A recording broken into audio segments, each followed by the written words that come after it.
Assalamualaikum warahmatullahi wabarakatuh. Perkenalkan, nama kakak Enda Febri Setiarini. Teman-teman, bagaimana kabarnya hari ini? Semoga kalian dalam keadaan yang baik-baik aja ya. Baiklah, kali ini kita akan membahas mengenai gerak parabola. Nah, sebelum masuk ke dalam apa itu gerak parabola, ada baiknya kita membahas dulu mengenai tujuan pembelajaran hari ini. Nah, tujuan pembelajaran kita hari ini yaitu mampu mengidentifikasi peristiwa gerak parabola yang dijumpai di kehidupan sehari-hari, kemudian menganalisis vektor posisi dan kecepatan pada gerak dua dimensi, khususnya pada gerak parabola, posisi dan kecepatan pada titik tertentu pada gerak parabola, menganalisis titik tertinggi dan jarak terjauh pada gerak parabola. Kemudian peserta didik dapat melakukan percobaan tentang posisi dan kecepatan pada titik tertentu, titik tertinggi, serta jarak terjauh pada gerak parabola. Nah, selanjutnya teman-teman bisa melihat gambar pada tampilan yang saya tampilkan ini.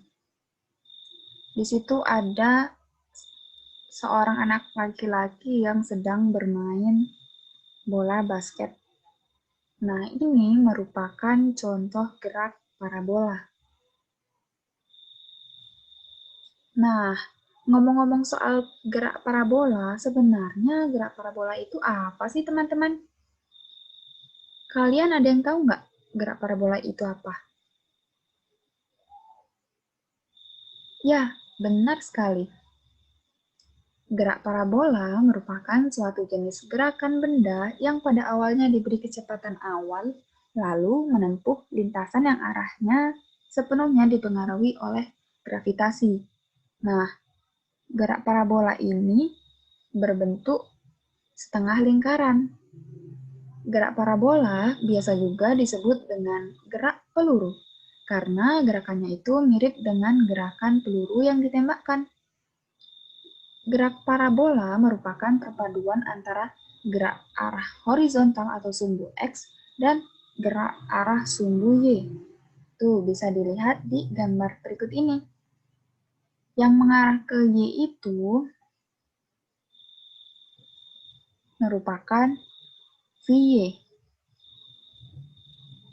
Kemudian, yang arah ke X itu merupakan VX atau gerak arah horizontal. Nih, bisa dilihat di sini ya teman-teman. Yang ke atas tuh arah ke Y itu merupakan komponen gerak vertikal. Kemudian yang ke X ini merupakan komponen gerak horizontal. Nah, komponen gerak horizontal ini merupakan GLB ya. Kemudian yang gerak vertikal ini merupakan GLBB. Nah, kemudian kita masuk ke posisi dan kecepatan di sembarang titik. Nah, ini adalah gambarnya ya teman-teman. Pada posisi ini, posisi benda di sembarang titik, itu waktu X-nya ini bisa dirumuskan dengan X sama dengan P0 cos alpha dikali T. Kemudian yang untuk Y-nya ini, Y sama dengan V0 sin alpha dikali T dikurang setengah gravitasi dikali T kuadrat. Kemudian kecepatan di sembarang titik. Nah, fungsi kecepatan itu bisa dilambangkan dengan V sama dengan Vxi ditambah Vyc. Dengan Vx itu sama dengan V0 cos alpha, Vy sama dengan V0 sin alpha dikurang Gt. Nah, kemudian kecepatannya itu dijumlahkan dalam akar. Jadi, V sama dengan akar Vx kuadrat ditambah Vy kuadrat. Kemudian, di dalam gerak parabola ini ada yang dimaksud dengan ketinggian maksimum. Ketinggian maksimum ini adalah titik tertinggi yang dapat dicapai sebuah benda saat melakukan gerak parabola. Saat benda mencapai ketinggian maksimum, komponen kecepatan dalam arah sumbu Y-nya adalah sama dengan 0. Jadi, Vy itu sama dengan 0. Kemudian dicapai pada saat Vy itu sama dengan 0, Vy sama dengan V0 sin alfa dikurang Gt. Kemudian didapatkanlah T sama dengan V0 sin A per G. Nah, ketika waktu mencapai titik tertinggi atau TH, maka masukkan saja persamaan TH itu, T ini ya maksudnya, T ini, TH ini, ke dalam persamaannya. Sehingga didapatkan YH sama dengan V0 kuadrat sin 2 alfa per 2G. Kemudian di gerak parabola ini juga ada titik terjauh. Nah, ini dia. Waktu untuk mencapai titik terjauh, nih, kan TR sama dengan 2TH. Soalnya TH aja dari sini sampai sini ya. Berarti untuk dapetin TR berarti 2 kali TH. Kemudian TR ini bisa dirumuskan juga dengan 2 dikali V0, kemudian dikali sin alfa per G. Kemudian waktu ini disubstitusikan ke persamaan koordinat X sama dengan V0 cos alfa dikali T, kemudian diperoleh XR sama dengan V0 kuadrat sin 2 alfa per G. Nah, kita lanjut aja ya ke percobaan biar kita lebih paham.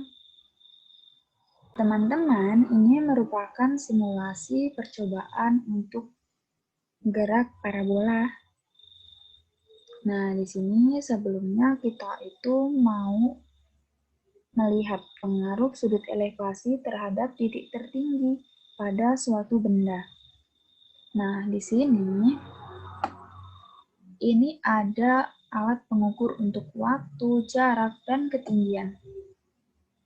Ini meteran. Kemudian di sini itu ada ketinggian, sudut, kecepatan, dan di sini ada juga benda-benda yang bisa kita gunakan dalam percobaan. Di sini kita gunakan golf aja ya. Golf. Nah, ini ada massa, kemudian diameter, dan juga gravity. Nah, ini juga meteran ya teman-teman. Tapi dia nggak bisa nyampe ujung, jadi cuma nyampe di sini. Nah, baik, di sini kita akan melakukan 3 kali percobaan. Yang pertama itu di sudut 30 derajat, kemudian di sudut 45 derajat, dan juga di sudut 65 derajat. Nah, yang pertama kita akan melakukan di 30 derajat. Langsung aja kita tembakkan. Oke, kita ukur jaraknya ya teman-teman. Tuh, jaraknya adalah 28,5.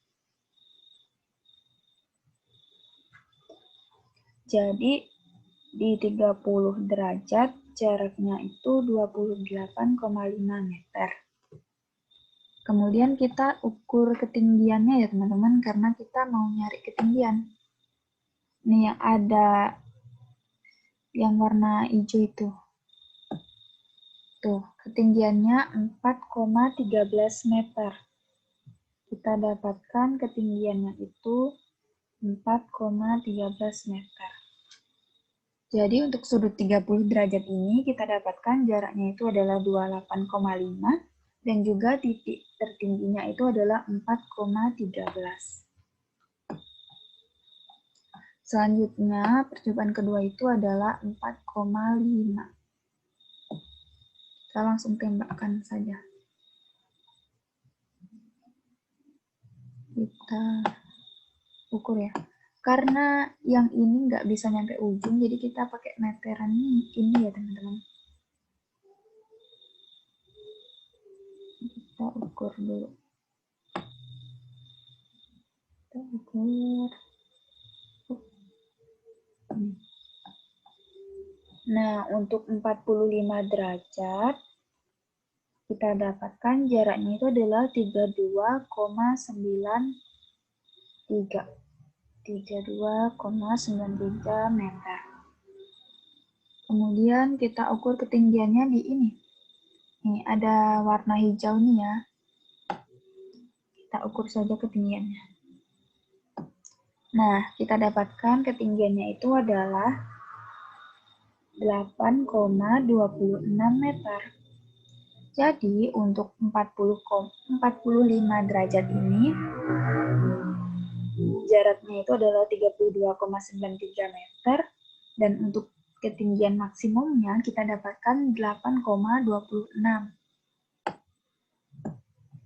Kemudian di percobaan ketiga yaitu adalah 65 derajat. Kita paskan dulu di 65 maksudnya.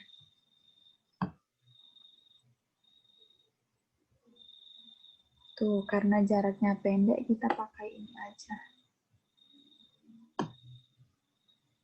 Di sudut 65 derajat, kita dapatkan jarak yaitu 25,3 meter.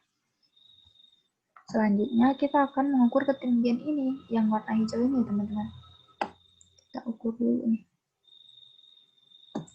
Tuh, ketinggiannya yaitu 13,56 meter. Jadi, untuk 65 derajat ini, jaraknya itu adalah 25,3 meter, dan ketinggian maksimumnya adalah 13,56. Nah, jadi bisa kita simpulkan bahwa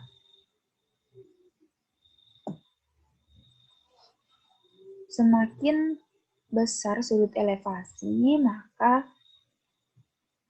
titik tertingginya juga semakin tinggi ya. Tuh, bisa kita lihat ya di sini. Ketinggian untuk